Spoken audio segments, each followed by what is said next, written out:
श्री राम जय राम जय जय राम। श्री राम जय राम जय जय राम। श्री राम जय राम जय जय राम।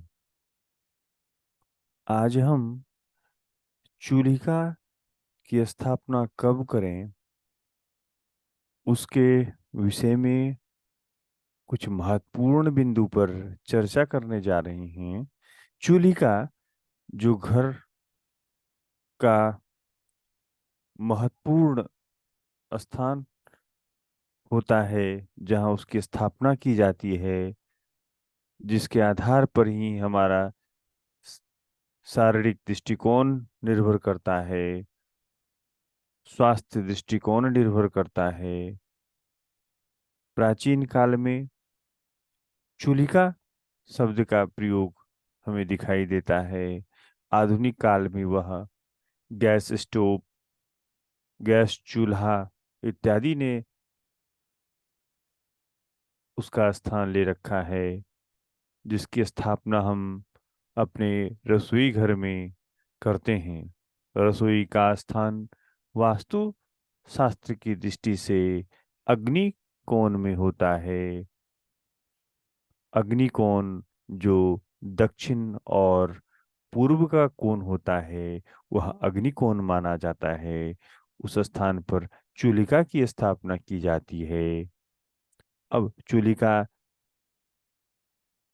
पर जब हम भोजन का निर्माण करते हैं, तो पूर्वाभिमुख होकर के उसका भोजन के निर्माण करने से उसका फल हमें अच्छा प्राप्त होता है। वहीं दक्षिण दिशा की ओर भोजन कर मतलब भोजन बनाने से उसका जो फल है, उसका उत्तम फल प्राप्त नहीं होता है। वह शारीरिक अभिवृद्धि में, उसके विकास में सहायक सिद्ध नहीं होता है वह भोजन। इसलिए आचार्य का मार्गनिर्देशन है कि चूलिका पर भोजन निर्माण करते समय हम पूर्वाभिमुख होकर के ही भोजन बनाएं। और उसके कुछ मुहूर्त हमारे आचार्यों ने दिए हैं, उस मुहूर्त की चर्चा हम आपके सामने कर रहे हैं। मुहूर्त के बिना, कोई अच्छे मुहूर्त में ही हम किसी भी कार्य का संपादन करें तो उसका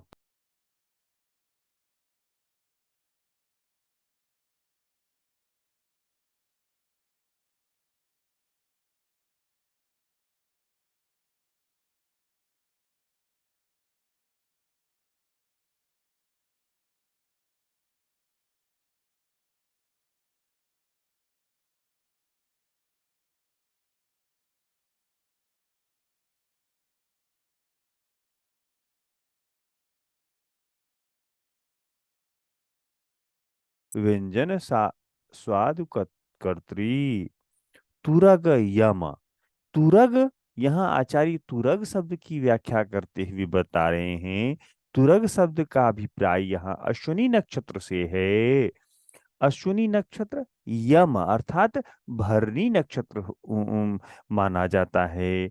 और विशाखा नाम से ही स्पष्ट है, विशाखा नक्षत्र। ब्राह्म, ब्राह्म ब्राह्म कहने का अर्थ होता है ब्रह्मा। ब्रह्मा जी जिन नक्षत्र के स्वामी हैं, किन नक्षत्रों के स्वामी हैं ब्रह्मा जी, तो वो रोहिणी नक्षत्र के स्वामी हैं। सौम्योत्तरेषु, सौम्य नाम चंद्र, चंद्रमा किनके स्वामी हैं, तो वो मृगशिरा नक्षत्र के। उत्तरेषु, जो उत्तरेषु अर्थात तीनों उत्तराओं में, उत्तरा फाल्गुनी, उत्तरा भाद्रपद, उत्तराषाढ़ा नक्षत्रों में। फिर यहाँ ज्वलन शब्द का प्रयोग किया गया है। ज्वलन अर्थात वहनी। वहनी किनके अधिपति हैं, कृतिका के। जल, जल अर्थात जल किनके अधिपति हैं, पूर्वाषाढ़ा नक्षत्र के।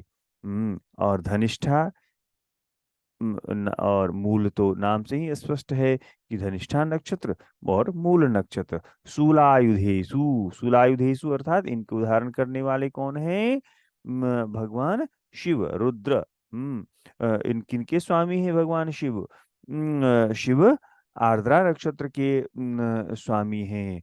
और फिर यहाँ पर बताया जा रहा है, रवि शनि कुजवारे चूलिका स्थापनिया। रविवार, शनिवार और कुजवार में, अर्थात भौमवार में चूलिका का स्थापना जो है, इनकी स्थापना श्रेष्ठ पद वह सिद्ध होता है। ज्वलती सुचिरधोर, यह अच्छी प्रकार से अग्नि प्रज्वलित करने वाला होता है।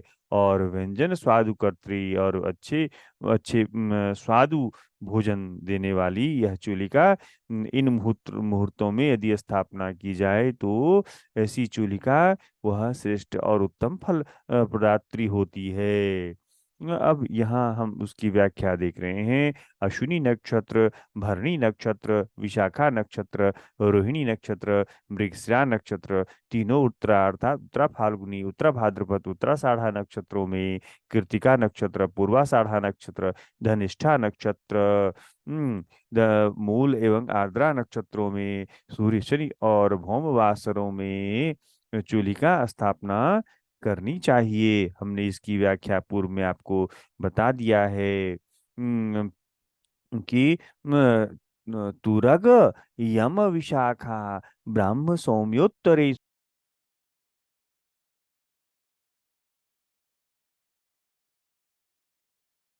हाँ जी, जिनके स्वामी हैं, किनके स्वामी हैं? तो रोहिणी नक्षत्र के सौम्योत्तरेषु, सौम्यः नाम चंद्रमा, चंद्र किनके स्वामी हैं? मृगशिरा नक्षत्र के।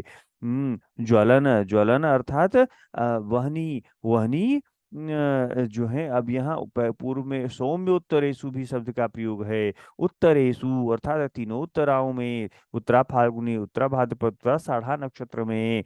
ज्वलन अर्थात वहनी, वहनी अर्थात वहनी जिनके स्वामी हैं, किनके हैं? तो कृत्तिका नक्षत्र के। जल, जल किनके स्वामी हैं? पूर्वाषाढ़ा के। धनिष्ठा, मूल, सूरायुधेषु, इनको धारण करने वाले शिव, शिव किनके स्वामी हैं? तो आर्द्रा नक्षत्र के।